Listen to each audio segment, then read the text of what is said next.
So if I do choose to start using it, context now would tell us that I have to now be able to be free and simplify the movements and get out of too much exchange. So for example, Hubert was 1, 2, 3, 4. Yeah. Combatively, if he fires that punch, it's yeah, right in. Did you see how I just went 1 and 2? Yeah. All of a sudden, I just started changing the perception where the awareness was up high, but then all of a sudden it was just a distraction to go down low. High-low. And do you see how when I did that, he instinctually stepped back, which triggered the long range kick. tool. Yeah. Right. So all of a sudden, it was just an immediate identification to the bridge of the range. Yeah. And we didn't plan this. No.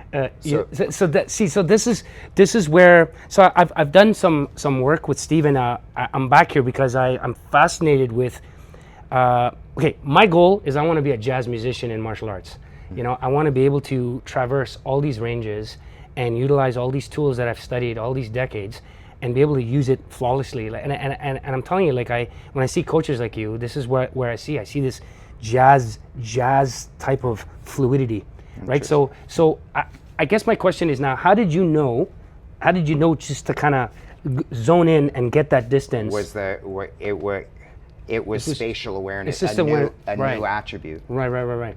It went from a tactile bridge, knowing that I was here, but then when you step back, it was just, I had to go into a new range. Yeah. And I just chose this. Yeah. That could have been this. Yeah. That could have been an oblique to the knee. Yeah, it could be anything. It could have been a round kick to the leg. Yeah. But if I'm thinking of more self-defense and I need to really injure somebody, then going to the groin or going to the knee would be the best. Yeah. Right, that would be the initiation in the bridge. But so now that would be what we call bridging from close quarter to a little bit more longer range. Right. Sometimes it started from longer, and now I'm coming into close quarter. Yeah. Right? Yeah. Do you see how now we can start getting into these reference points and be into here? Yeah. But as you can see, the flow now could take us from long into close. So let's now use, the first motion was just this in Hubert. So when he fires, that could have been a destruction. When he fires, that could have been a parry. When he fires, that could have been just a parry to some type of kick. That was a fouette from maybe Savat. Yeah. Now, from the second motion, when we already started talking about this. Yeah. Now you see how I'm not in range anymore? Yeah. I would either have to get in range or just adapt to the new range. Yeah. Right? Yeah. Now, if we wanted to start using, see, one of our switches, continue in Huba, was this inside Paksa. So that inside Paksa reference point of coming to the inside of the punch got introduced. One way of introduction was through an energy drill. Right. So that means when he fires that punch, I could now start to enter on the inside. Yeah. And don't worry about being able to find that bridge of the inside out of an isolated drill of Hubut. Yeah. I'll just extract that moment in time. Now you're utilizing that from an initial entry from here, but correct. I'm sure, and I know the answer, but I'd like to see your answer. If I'm coming at you, say I'm going to grab you, or try to put my hands on you, type of thing, I'm sure you can. How would you utilize this type of skill? Grab me? Yeah. Yeah. It's not that different reference point. Yeah.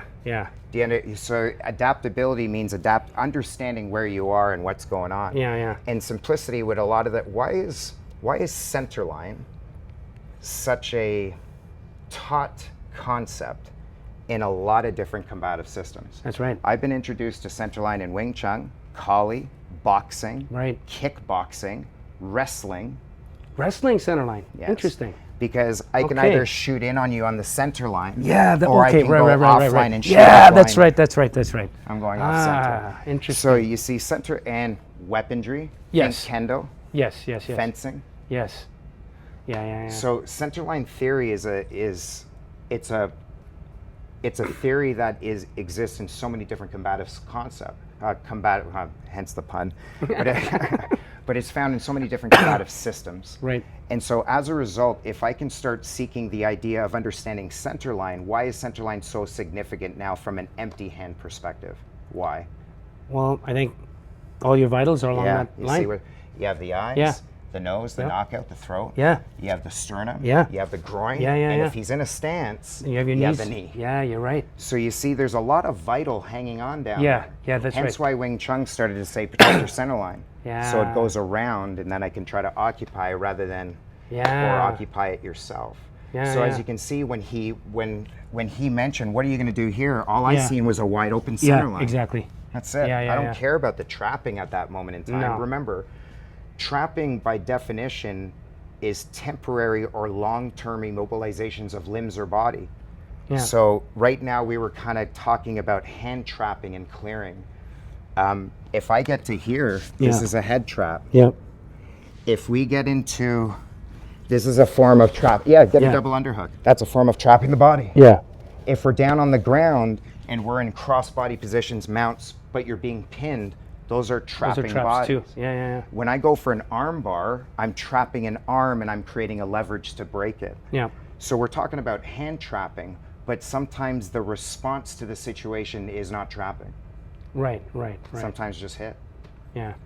So economy of movement, simplicity, trying to use the most easiest response to be able to solve this problem.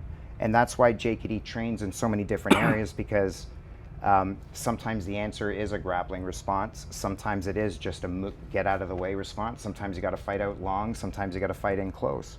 Sometimes you got to fight on the ground, and sometimes you got to fight with weapons. Yeah.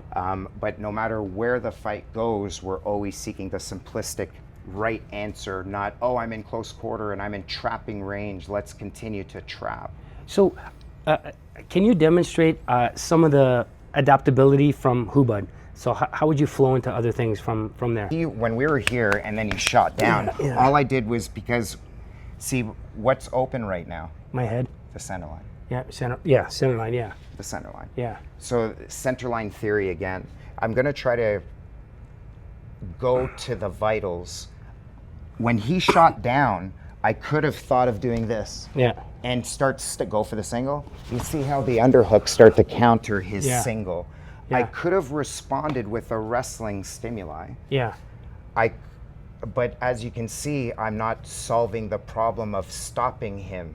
Right. And continuing to want to fight. Yeah. It's not sport now. I'm trying to now solve the situation as quickly as possible. Yeah. And if the vitals are open because I recognize the center line is open, that's my first route. I see. That's my first route. I'm going to go to the vitals. And why do you think the vitals work so good? Well, proof is in the pudding. Yeah. Vital attacks are banned in every SimGo combat sport that exists, and there's a reason for that. Yeah. There's a reason for that. But I'm thinking, like, for a training method, you know how you went from Kali to Wing Chun to boxing. Can you use it to go into grappling and taking back and all these kind of things? Well, we already demonstrated some of that. Yeah. Oh yeah, we have. Yeah. Like we've already showed that. Right. Okay. So one bridge. Yeah. Like we can be here. I can just start to get into here. see. Look, Yeah, here's my stuff like double. this. I can go into the double under. I Yeah. can start to scoot in. Start to get into locking. Yeah. Yeah, like we can go all over the place, bro. Amazing. Yeah. All over the place. Yeah. Been doing this for That's a long awesome. time. Yeah. So this is why I said give me something. Yeah. And a lot of the times in class, I tell people. Yeah. A lot of times in class, I don't plan it. I say, "What do you guys want to work?" Yeah. This person will say boxing. This person will say trapping to Yeah. You know what I'll do? I'll combine drills both. just for what they're asking for. Yeah, I'll create yeah. it right there and then. That's good. So Yeah. that's training too. Yeah. Meaning you should explore routes. Yeah. See where it takes you. Yeah. Again, capabilities will lead to the adaptability. Well, thank you, man. I appreciated that. So, I got a lot to think about now, a lot to train. No, cheers. Yeah, appreciate that, man. Thank you. Cheers. Thank you. All right, It was so an honor. come check out Combative Concepts Academy here in Scarborough. What's the location? We're at 1211 Kennedy Road. We're on the second floor of the building.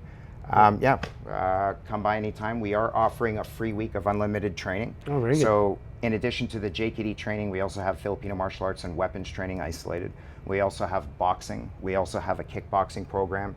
We also have a no-gi grappling and submission wrestling class. We have an MMA class as well. We have a conditioning class as well. We try to satisfy both reality-based and street self-defense type of training methods, and also combat sports, because we actively compete in amateur boxing, kickboxing, MMA, grappling.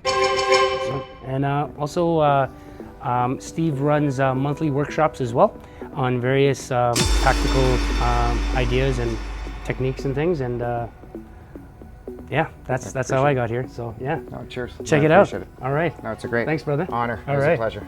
Let's-